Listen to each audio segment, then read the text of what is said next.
So that's how I'm gonna die. Every life has a turning point, a single moment where everything changes. For Shirley Dyer, that moment began not on the ground, but at 13,000 feet on her 54th birthday. It was a gift from her son, a story of feeling truly alive. And so, surrounded by her family, she decided to chase that feeling, to step into the sky. The first 10 seconds were pure magic.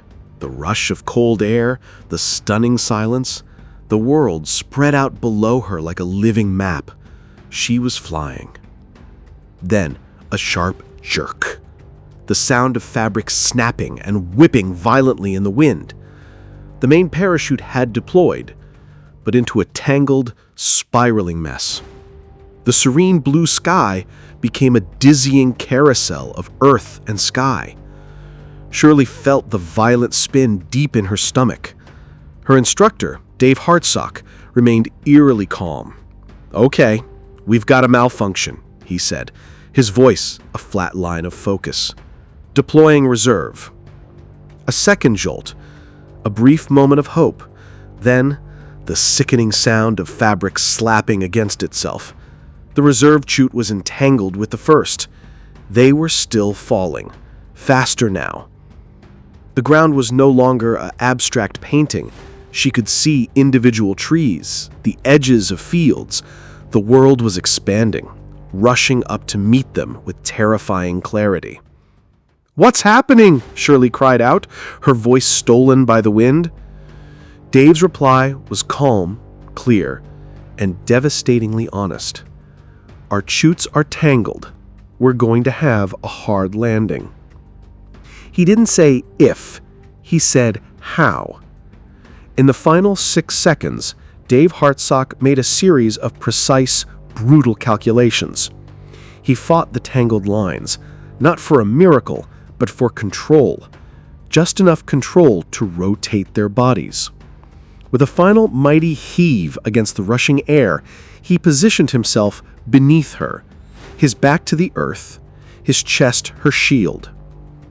He gave her 2 final instructions, his voice still a steady anchor in the chaos. "Lift your legs, keep your head up." Shirley awoke to the smell of antiseptic and the steady beep of a heart monitor. Her body was a map of pain, a fractured neck, broken ribs, a shattered leg. But she was alive. Her first conscious thought, spoken through cracked lips and a wired shut jaw, was, "Where is Dave? Is he okay?" The nurses looked away.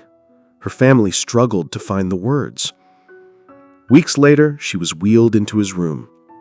The man who had been a vault of strength was now paralyzed from the neck down, confined to a mechanical bed. A ventilator hissed rhythmically beside him. He turned his head, the only movement he could make. He looked at her, and he smiled. "We made it," he whispered. He didn't speak of his sacrifice.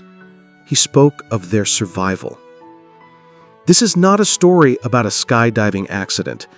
It is a story about the last full measure of devotion.